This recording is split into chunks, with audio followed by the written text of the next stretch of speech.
المشاهدون الأكارم، سعدتم أوقاتنا أينما كنتم بكل خير. نشرة الأخبار نقدمها من الفضائية الإرترية، نستهلها بالعناوين. تنظيم مهرجان الإرتريين في بريطانيا.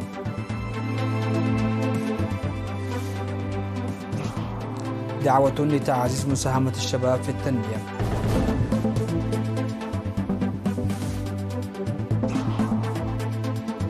تقييم أنشطة التعليم في مندفر وميمنة وعد خالة.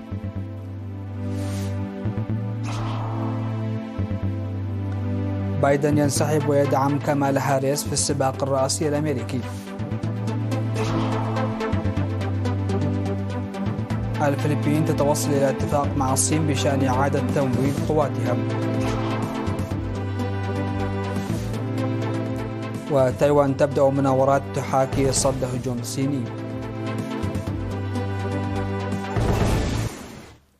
أهلا بكم إلى تفاصيل النشرة. نظم الإرثيون المقيمون في بريطانيا مهرجانهم السنوي في 21 من يوليو في مدينة لندن تحت شعار ضمان السلام بالتصدي. وشارك في المهرجان الذي افتتحه القائم بأعمال السفارة الإرثية في بريطانيا وأيرلندا السيد صالح عبد الله. شارك عدد كبير من الإرثيين القادمين من مدن لندن ونيوكاسل وليدز وشيفيلد ونوتنغهام ومانشستر وليستر وكوفنتري وبرمنغهام وويكفيلد وهادرسفيلد ومدن أخرى. وشدد السيد صالح في المناسبة على أهمية المهرجان للتماسك الوطني، وقال إن مهرجان هذه السنة يعتبر استثنائيا لمجيئه في الوقت الذي حقق فيه الدراج الإرثري بنيام قرماي إنجاز غير مسبوق أخضر، مهنئا بنيام والشعب الإرثري. وأوضح مسؤول الشؤون العامة والمجتمعية السيد تولدي يوهانس في السيمينار الذي عقده عن الأوضاع الراهنة بالمقارنة مع التطورات العالمية، أوضح أن التطور المحرز في العلاقات الإقليمية والدولية هي نتائج الصمود والتصدي القويين، داعيا العمل القوي للدفع ببرامج التنمية. وقدمت في المناسبة الشهادات لأكثر من 60 من الطلاب المتفوقين المتخرجين بدرجتي البكالوريوس والماجستير والمتابعين للتأهيل التاريخي والسياسي. ونظم أولياء الأمور برنامج رياضي وترفيهي مع أبنائهم في مختلف الأعمار. شهد المهرجان حفلا فنيا بمشاركة موسيقيين بارزين.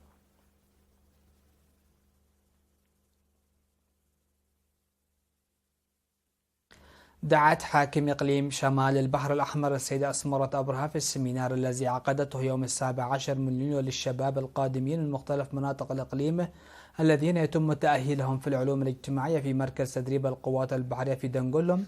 دعت لتعزيز المساهمة الواعية للشباب في برامج التنمية، وقالت إن التنظيم ينتصر بالأهداف الواضحة، موضحة بوجوب أن يكون برامج بناء الهوية الوطنية والوطنية الجارية على مستوى الفروع والفروع المصغرة، وذلك تماشيا مع الأوضاع والمهام المرحلية، داعية المتأهلين لتطبيق عملي للدروس النظرية التي تلقوها.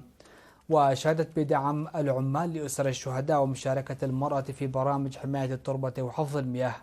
وقال سكرتير الجبهة الشعبية الديمقراطية والعدالة في الإقليم السيد رزاني أدوناي أن الشباب الواعي والمنظم أساس تحضر المجتمع، وشرح دور المتأهلين في كل جوانب بناء البلاد.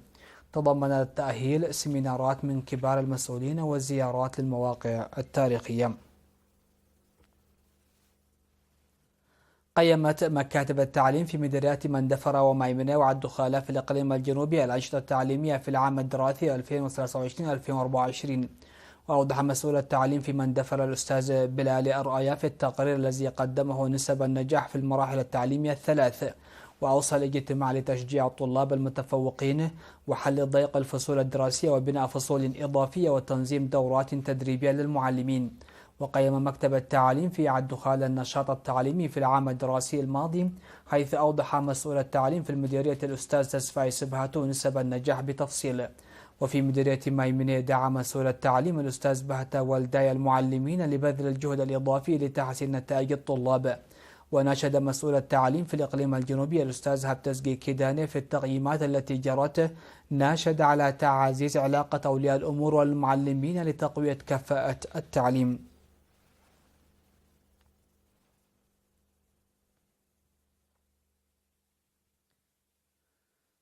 يقوم مزارعو 21 قرية في مديرية بالريخ في الإقليم الأوسط بأنشطة نفير واسعة النطاق لحماية التربة وحفظ المياه. وقال مسؤول الزراعة في المديرية السيد ماجور منقساب إن كل قرية تقوم بأنشطة بناء المدرجات في الأراضي الزراعية المعرضة للانجراف بموجب البرنامج الموضوع لتنمية المياه الجوفية ورفع الإنتاجية. وذكر ممثل سلطة الغابات والحياة البرية في المديرية السيد بحرة أبهلبي أن جهود بناء المدرجات في الأراضي الزراعية يشارك فيها 1356 شخص في 7 نقاط عمل. ودعا مدير مديرية بريق السيد تصفاسيون الدفع بالأنشطة التي يقوم بها الشعب لنتائجها المرضية الأعوام الماضية.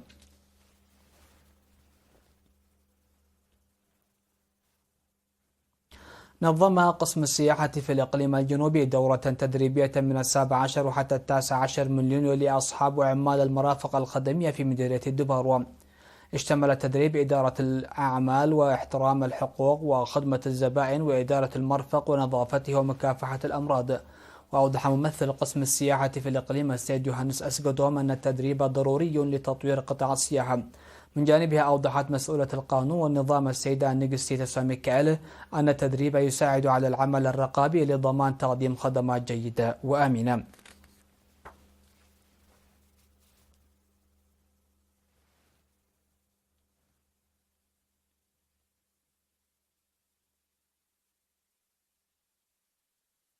استشهد في 21 من يونيو المناضل فسحسين أبابي ردع عن عمر يناهز 70 عاما جراء مرض ألم به. التحق المناضل فسحسين بصفوف قوات التحرير الشعبية عام 1974 وخدم في مرحلة الكفاح المسلح في أمن الثورة والقوات المقاتلة، وبعد الاستقلال من عام 2004 وحتى استشهاده في مكتب الجبهة الشعبية للديمقراطية والعدالة في الإقليم الأوسط مديرا لقسم التوثيق. المناضل الشهيد فسحسين متزوج وأب ل5 أبناء، وقد وري جثمانها الثرى ظهر اليوم الاثنين 22 من يوليو في مقبرة الشهداء في أسمرة. ويعرب مكتب الجبهة الشعبية للديمقراطية والعدالة في الإقليم الأوسط عن حزنه لاستشهاد المناضل فسحسين أبا بالرداء ويقدم تعازيه لأسرته ورفاقه وزملاء العمل. مشاهدينا، نشرتنا تتواصل لكن بعد فاصل موسيقي قصير.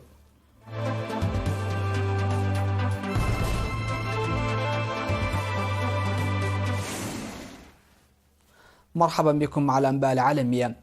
انسحب الرئيس جو بايدن من السباق للبيت الأبيض المقرر في نوفمبر 2024 مستجيبا للدعوات التي أطلقها عدد كبير من حلفائه الديمقراطيين في خطوة يمكن أن تثير فوضى في صفوف الحزب الديمقراطي قبل أقل من شهر من مؤتمره الوطني العام في شيكاغو.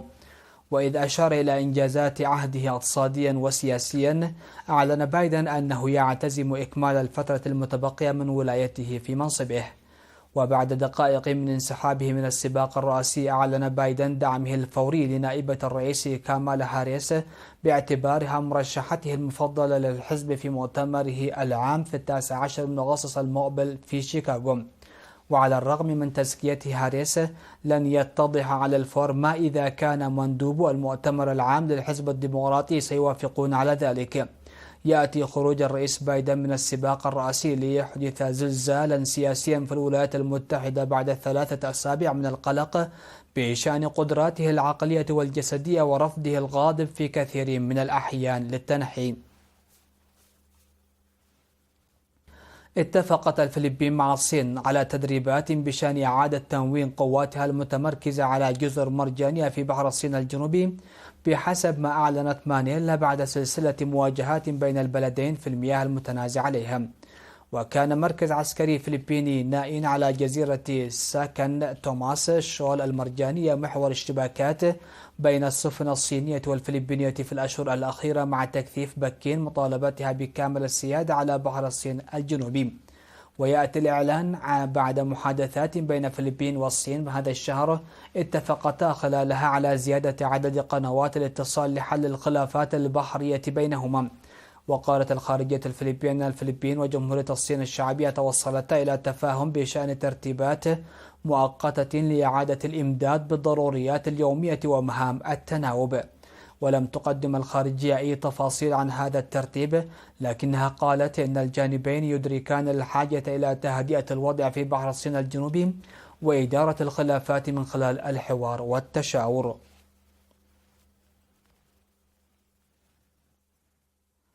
بدأت تايوان مناوراتها الحربية الصينية السنوية هاون كوانغ، والتي تهدف هذا العام إلى أن تكون أقرب ما يمكن إلى القتال الفعلي ومحاكاة كيفية صد هجوم صيني.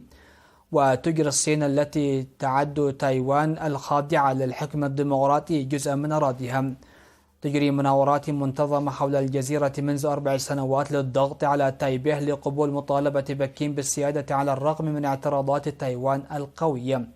وألقت مناورات تايوان هذا العام عناصر كانت في معظمها للاستعراض، في حين ستكون هناك تدريبات ليلية مكثفة وتدريبات على كيفية العمل في ظل انقطاع خطوط تلقي الأوامر وفقا لوكالة رويترز للأنباء. وستقام المناورات الحربية التي تستمر 5 أيام بالتزامن مع تدريبات الدفاع المدني في وانآن، حيث يجري إخلاء شوارع المدن الكبرى لمدة نصف ساعة خلال محاكاة هجوم صاروخي صيني، وستنطلق إنذارات اختبارية على الهواتف المحمولة. اكتشف باحثون في جامعة ديربي البريطانية بالصدفة كتلة أرضية يبلغ طولها أكثر من 400 كيلومتر أسفل مضيق ديفيس بين كندا وغرينلاند أثناء دراسة الحركات التكتونية للصفائح في المنطقة. وأوضح الباحثون أن القارة الصغيرة الأولية لمضيق ديفيس المكتشفة حديثا، وهي كتلة تكتونية أصبحت قارة منفصلة ونشأت خلال فترة طويلة من التصدع في قاع البحر بين غرينلاند وقارة أمريكا الشمالية. وحدد الباحثون القارة الصغيرة الجديدة باستخدام مزيج من بيانات سمك القشرة الأرضية المستمدة من خرائط الجاذبية وبيانات الانعكاس الزلزالي ونمذجة الصفائح التكتونية. ووصفوا القارة الصغيرة الأولية بأنها أكبر من القارات الصغيرة الأخرى، حيث يصل سمكها ما بين 17 و 23 كيلومترا. وقالوا إن فهم كيفية تشكلها أمر حيوي للعلم المستمر اليوم.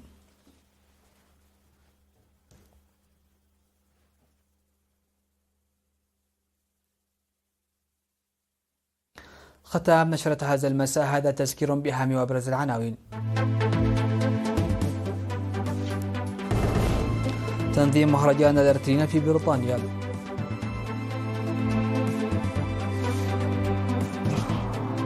دعوة لتعزيز مساهمة الشباب في التنمية.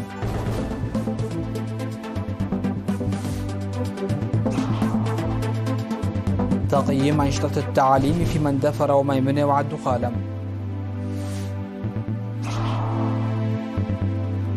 بايدن ينسحب ويدعم كامالا هاريس في السباق الرئاسي الأمريكي.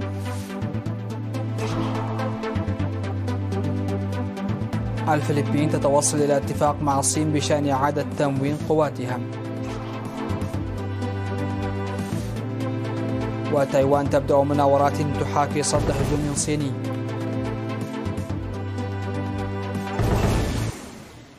انتهت النشرة، شكرا لحسن الإسماع والمتابعة، والسلام عليكم ورحمة الله.